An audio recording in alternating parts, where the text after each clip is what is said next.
Hello everyone, welcome back to our channel. Travel vlog 1ல் சிங்கப்பூர்லேருந்து கிளம்பி ஹாங்காங்கில் 8 ஹவர்ஸ் லேஓவர் இருந்து சான் ஃப்ரான்சிஸ்கோ கிளம்புன வரைக்கும் பார்த்துருப்பீங்க. இந்த வீடியோவில் ஹாங்காங்லேருந்து சான் ஃப்ரான்சிஸ்கோ, அது அங்கே ஒரு 5 ஹவர்ஸ் லேஓவருக்கு அப்புறமா திரும்ப வந்து லாஸ் வேகாஸ் போயிருப்போம். அதுதான் ஃபைனல் டெஸ்டினேஷன். அங்கே லேஓவர் டைமில் நம்ம வெளியிலையும் போயிருந்தோம். அதையும் இதில் வந்து அட்டாச் பண்ணியிருப்பேன். அதே மாதிரி நார்மலாக நம்ம டொமஸ்டிக் ஃப்ளைட்டு இந்தியா போகும்போது சேஞ்ச் பண்ணுறதுக்கும் இதுக்கும் சில டிஃப்ரென்ஸ் எல்லாம் இருந்தது. அந்த இன்ஃபர்மேஷன்ஸ் எல்லாமே நான் இதில் வந்து அப்பப்போ சொல்லியிருப்பேன். அதெல்லாம் தெரிஞ்சுக்கணும்னு நினைக்கிறவங்க ஃபுல்லாக ஸ்கிப் பண்ணாமல் பாருங்கள். மேபி இந்த இன்ஃபர்மேஷன்ஸ் புதுசாக வர்றவங்களுக்கு யூஸ்ஃபுல்லாக இருக்கலாம். ஏன்னா நாங்களும் புதுசாக தானே போனோம். ஸோ அதை தான் இதில் ஷேர் பண்ணியிருக்கேன். அந்த ஃப்ளைட்டில் தமிழ் மூவி சர்ச் பண்ணிகிட்டே தான் இருந்தேன். இந்த ஃப்ளைட்டில் ஒரு வழியாக கண்டுபிடிச்சிட்டேன். சிஆல் கொடுத்துட்டு ஆல் லாங்குவேஜ் அதில் செலக்ட் பண்ணோன்னா தமிழ், ஹிந்தி, தெலுங்கு மூவிஸ்ன்ற ஆப்ஷனை கிளிக் பண்ணதுமே அதில் நிறையா மூவிஸ் வந்துகிட்டே இருந்தது. அதில் வந்து பார்த்திங்கன்னா தமிழ் மூவியோட நேமை இங்கிலீஷில் போட்டிருந்தனால நானும் அதை கவனிக்கவே இல்லை. அப்புறம் பார்த்தா நம்ம தமிழ் ஆக்டர்ஸ் முகம் மாதிரி இருக்கேன்னு பார்த்தா அப்புறம் தான் தெரியுது ஒரு 7 மூவி தமிழ் மூவி இருந்தது. அதை செலக்ட் பண்ணி எல்லாம் பார்த்தா எல்லாமே பார்த்த மாதிரி தான் இருந்துச்சு. இதுக்கிடையில் வந்து நம்ம நிலனுக்கு ஒரு பொம்மையும் குட்டி ஹெட்செட்டும் கொடுத்தாங்க. ஆனால் நிலனும் கிருஷானும் 2 பேருமே நல்ல தூக்கம். எனக்கும் தூக்கமும் வருது. ஆனால் இன்னொரு பக்கம் பசியும் இருக்குது. ஏன்னா ஹாங்காங்கில் ஒரு காஃபி கூட குடிக்கல நாங்கள் ஈவினிங். ஏன்னா மத்தியானம் சாப்பிட்டதே போதுண்டா சாமி அப்படின்ற மாதிரி இருந்துச்சு. அப்புறம் கொஞ்ச நேரத்துலேயே நானும் தூங்கிட்டேன். ஒரு 1 ஹவருக்கு அப்புறம் எந்திரிச்சு பார்த்தா நம்மளை தாண்டி போயிடுச்சு சாப்பாடெல்லாம்.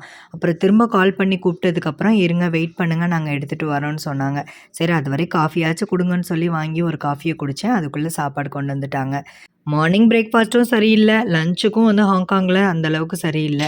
இப்போ என்னடா பண்ணுறது, ரொம்ப பசிக்குதே, இப்போயாச்சும் நல்ல சாப்பாடு இருக்குமான்னு பார்த்துட்டே இருந்தேன். ஓரளவு நல்ல இந்தியன் சாப்பாடு மாதிரியே இருந்தது. இது ஒன்று மட்டும் என்னென்னு தெரியல, அதை மட்டும் வேஸ்ட் பண்ணிட்டோம். அடுத்து வந்து ஃப்ரூட்ஸ் இருந்தது. அப்புறம் வந்து பார்த்திங்கன்னா நம்மளுக்கு ப்ரெட்டும், அதாவது டீயில் சாப்பிடுவோம்ல அந்த மாதிரி ஒரு பன்னும் சீஸும் கொடுத்துருந்தாங்க. இது வந்து ஓரளவு ஓகேவாக தான் இருந்துச்சு. அப்புறம் மீல் மேக்கர் ஃப்ரை மாதிரி பண்ணிவிட்டு ஒயிட் ரைஸ் வந்து பாஸ்மதி ரைஸ், அது கூட வந்துட்டு காலிஃப்ளவர் பட்டாணிலாம் போட்டு ஒரு குருமா மாதிரி வச்சுருந்தாங்க. அப்புறம் கூடவே ஐஸ்கிரீம் கொடுத்துருந்தாங்க. ஓகே தானே?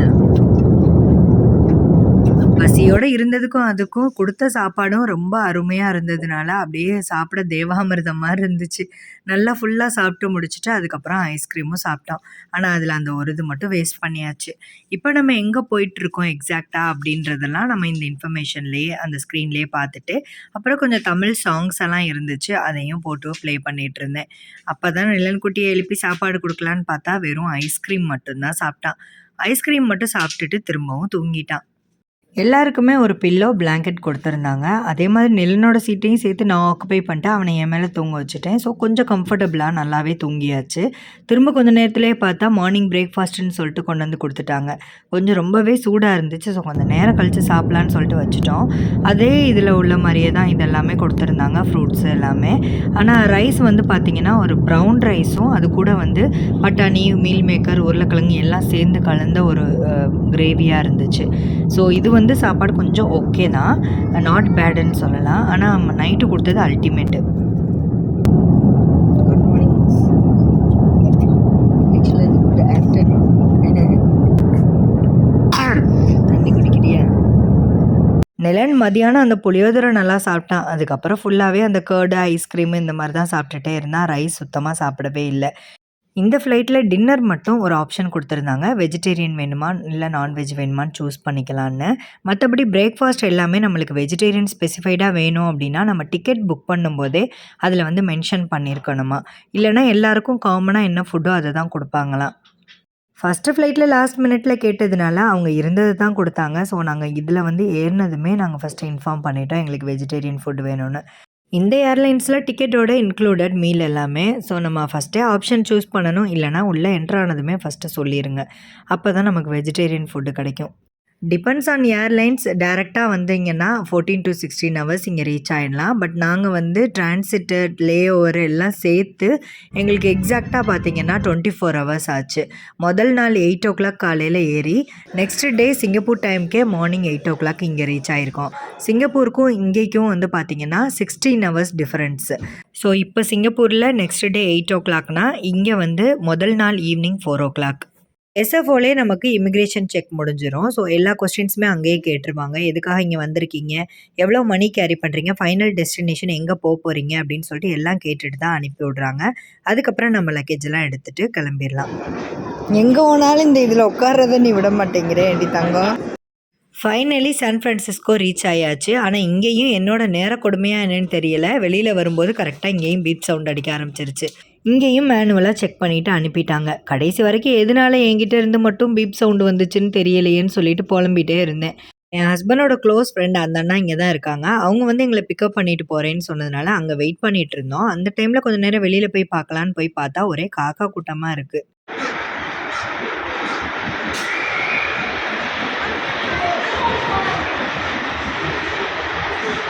அந்த அண்ணா வந்ததும் 5 ஹவர்ஸ்க்கு பக்கத்துலேயே எங்கேயாச்சும் போகலாம் அப்படின்னு சொல்லிட்டு ஃபஸ்ட்டு தோசா எக்ஸ்பிரஸ் போனோம். அங்கே போய் நல்லா சாப்பிட்டுட்டு சாப்பாடெலாம் ஓகே தான், ரொம்ப நல்லா இருக்குன்னு சொல்ல முடியல, ஆனால் ஓகே தான். ஆனால் எல்லாமே வந்து கொஞ்ச நேரத்துலேயே ஜில்லுன்னு ஆயிடுச்சு, ஏன்னா கிளைமேட் அப்படி இருந்ததுனால. அதுக்கப்புறம் வந்து காஸ்கோ போனோம். அந்த காஸ்கோ போன வீடியோ வந்து நம்ம மினி பிளாகாக வேறு இதில் பார்க்கலாம். ஏன்னா இப்போ நான் வந்து இன்ஃபர்மேஷன் என்னன்றதை சொல்லிடுறேன்.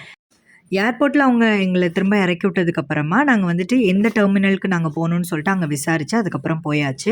சிங்கப்பூர்லேருந்து சான் ஃப்ரான்சிஸ்கோ வரைக்கும் ஒரே ஏர்லைன்ஸ் தான். டிரான்சிட்டில் அவங்களே வந்து லக்கேஜ் எல்லாமே அந்த ஃப்ளைட்லேருந்து இந்த ஃப்ளைட்டுக்கு மாற்றிடுவாங்க. அதே மாதிரி நாங்கள் ஒரு தடவை இந்தியா போகும்போது நாங்கள் வந்து டிரான்சிட்லேயே வந்துட்டு மதுரை வரைக்கும் போனோம், சென்னை போய். ஸோ அப்போ வந்து பார்த்திங்கன்னா நம்ம இன்டர்நேஷ்னல் ஃப்ளைட்லேருந்து டொமஸ்டிக் ஃப்ளைட்டுக்கு மாறும்போது லக்கேஜ் எல்லாம் நம்ம எடுத்துகிட்டு திரும்பவும் போய் அங்கே செக்இன் பண்ணோம். பட் அப்போ நம்மளுக்கு பேமெண்ட்லாம் தனியாலாம் கிடையாது, ஏன்னா நம்ம டேரெக்டாக வந்து மதுரைக்கு தான் புக் பண்ணியிருந்தோம். பட் டிரான்சிட் ஆகுறதுனால அந்த மாதிரி இருந்தது.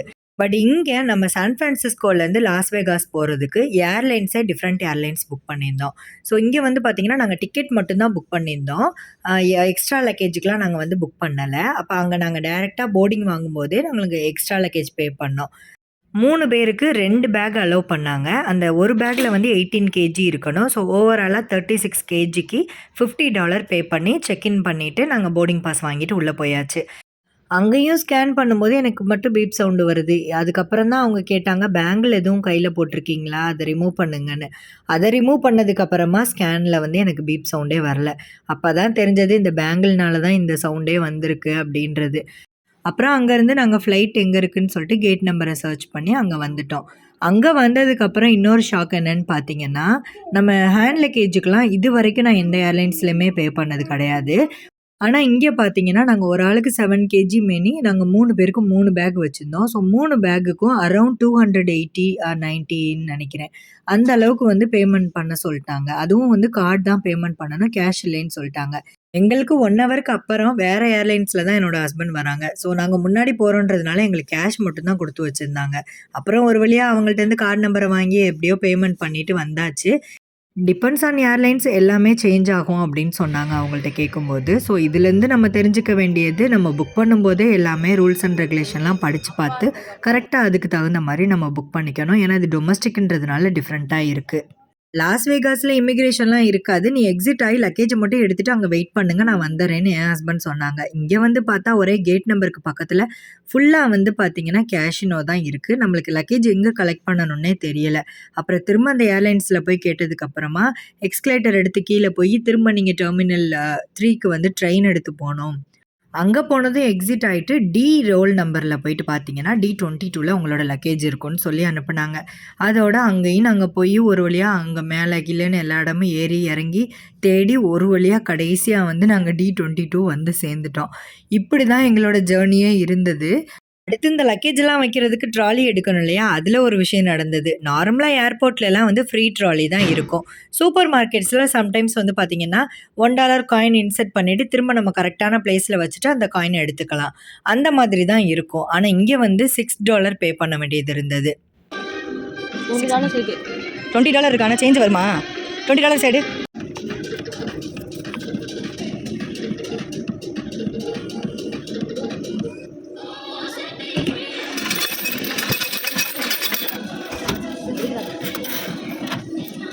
எடு போ, ஒரு ட்ராலி எடு, ரிமூவ் காட்டு, டக்குன்னு ரிமூவ் பண்ணு. ஐம் ஸோ சாரி, இங்கேருந்து தான் ரிமூவ் பண்ண சொல்லியிருக்கான். ஏ வா பேலன்ஸ் இவ்வளோ கிடச்சிருக்கு. முன்னாடி தான் எவ்வளோ இருக்குன்னு செக் பண்ணு. அப்புறம் மொபைலில் சார்ஜ் இல்லைன்னு மொபைலில் சார்ஜ் எல்லாம் போட்டு அங்கே கொஞ்சம் நேரம் வெயிட் பண்ணோம். அதுக்குள்ளே என்னோடய ஹஸ்பண்டும் வந்துட்டாங்க. அவங்களுக்கும் கரெக்டாக அந்த டெர்மினல் வர்றதுக்கு தெரியலை. அப்புறம் நாங்கள் ஃபோனில் வீடியோ கால்லையே இந்த இடத்துல இறங்குங்க இங்கே வாங்கன்னு சொல்லிட்டு டீட்டெயிலெல்லாம் சொன்னதுக்கப்புறமா அவங்களும் வந்து ரீச் ஆகிட்டாங்க. அவங்க அப்பா வந்ததும் தெரியாத நாட்டில் நாங்களே உங்களுக்கு ரூட் சொல்கிற அளவுக்கு வந்துட்டோம் பார்த்தீங்களா அப்படின்னு சொல்லிட்டு கொஞ்சம் ப்ரௌடாக பேசிகிட்டு இருந்தோம். எப்படியோ நல்லபடியாக அங்கே வந்து ரீச் ஆயாச்சு எல்லாருமே. நீங்களே குழம்புறீங்க, நாங்கள் எப்படி? அங்கேருந்து டாக்ஸி எடுத்து நாங்கள் போக வேண்டிய ஹோட்டலுக்கு வந்து கிளம்பிட்டோம்.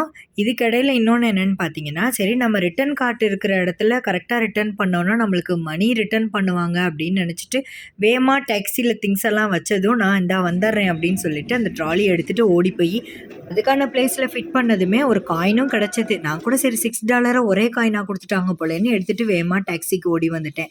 அங்கே வந்து காட்டினதுக்கப்புறம் தான் தெரியுது அது வெறும் குவார்ட்டர் சென்ட், அப்படின்னா வந்து 25 சென்ட்டா.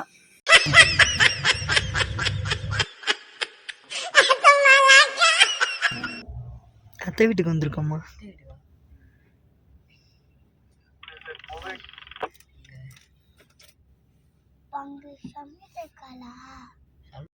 12 இங்கே ஹோட்டல் பெலோஜியோ வந்தாச்சு. ஆனால் நமக்கு புக் பண்ணியிருக்கிறது வந்து சண்டே ஆஃப்டர்நூன் 3 தான் வந்து ரூம் புக் பண்ணியிருக்கோம். ஸோ அதனால் நாங்கள் என்ன பண்ணோம், 12 வந்ததுனால நாங்கள் சரி அது வரைக்கும் நம்ம எங்கே போய் இருக்கிறதுன்னு சொல்லிட்டு 1 டே பிஃபோருக்கு ரூம் கேட்டு பார்ப்போம்னு சொல்லிட்டு ஃபஸ்ட்டு போய் கேட்டு பார்த்தோம். பட் அந்த ரூம் வந்து எங்களுக்குன்னு புக் பண்ணி இந்த ரூம் வந்து இப்போ ஆக்குபைடாக இருக்குது. ஸோ வேறு ரூம் வேணால் இப்போதைக்கு நீங்கள் புக் பண்ணிக்கோங்கன்னு சொல்லிட்டாங்க. ஸோ வேக்கண்ட்டாக இருக்கிற அந்த ரூமை புக் பண்ணுற வரைக்கும் நாங்கள் கொஞ்சம் நேரம் அங்கே அப்படியே என்னெல்லாம் இருக்குது அப்படின்னு சொல்லிட்டு கொஞ்சம் சுற்றி பார்த்துட்டே இருந்தோம். கிறிஸ்மஸ் டெக்கரேஷன் எல்லாமே நிறையா பண்ணியிருந்தாங்க.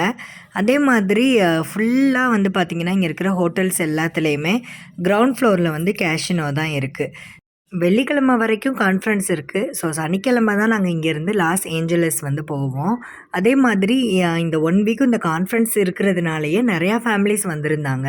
இல்லைனா இங்கே வந்து பார்த்திங்கன்னா மெயினாக இந்த சிட்டி மாது சூது அதுக்கு தான் வந்து லாய்க்கு. பட் இங்கேயும் சில இடங்கள் வந்து பார்க்குறதுக்கு தகுந்த மாதிரி இருந்துச்சு. அப்படி நாங்கள் எங்கெல்லாம் போனோம் அப்படின்றதையும் நான் வந்து நெக்ஸ்ட்டு கம்மிங் வ்ளாக்ஸில் வந்து ஷேர் பண்ணுறேன். அதே மாதிரி இதில் வந்து night view and day view வந்து இந்த ஹோட்டலோட ஃப்ரண்ட் வியூ வந்து இப்படி தான் இருந்துச்சு. ஸோ அதையும் சும்மா லைட்டாக கேப்சர் பண்ணேன். இதோட 12 எங்களுக்கு இந்த ரூம் வந்து செக் அவுட் ஆகணும். கிட்டத்தட்ட 1.5 டேஸ் வந்து நாங்கள் அப்படியே ட்ராவல்லே போயிடுச்சு. அதுக்கப்புறம் இந்த ரூமுக்கு வந்துமே நாங்கள் ஏர்லி மார்னிங் எழுந்து நாங்கள் கிளம்பி எல்லாம் குளிச்சு கிளம்பணும் அப்படின்னு சொல்லிட்டு ஏன்னா செக் அவுட் ஆகி நம்ம அடுத்த ரூமுக்கு போகணுன்னு சொல்லி அப்படியே நம்ம வந்து கிளம்பியாச்சு. ஸோ அதனாலேயே கொஞ்சம் டயர்டாக தான் இருந்தது. பட் இருந்தாலும் அடுத்த ரூமில் போயிட்டோம்னா 5 நாளைக்கு எந்த பிரச்சனையும் இல்லை அப்படின்னு சொல்லிட்டு அப்பாடான்னு போயிட்டோம். இந்த ரூம் வந்து இந்த மாதிரி தான் இருந்துச்சு. அந்த ரூமில் வந்து பாத் டப்லாம் இருந்துச்சு. பட் இங்கே பாத் டப்லாம் இல்லை, ஆனால் ஓகே தான். பாத்ரூம்க்குலாம் இவ்வளோ அலங்காரம்லாம் தேவையில்லை.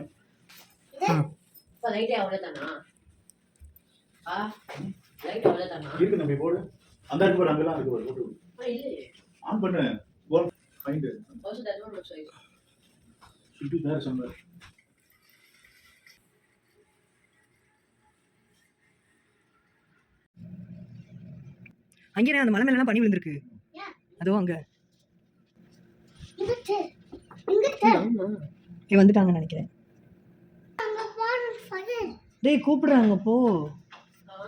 இந்த வீடியோ உங்களுக்கு பிடிச்சிருந்ததுன்னா லைக் பண்ணுங்கள், ஷேர் பண்ணுங்கள். தேங்க்ஸ் ஃபார் வாட்சிங். எங்கெல்லாம் எக்ஸ்ப்ளோர் பண்ணோம் அப்படின்ற வீடியோஸ் எல்லாமே முடிஞ்ச வரைக்கும் நான் அப்பப்போ அப்லோட் பண்ண ட்ரை பண்ணுறேன்.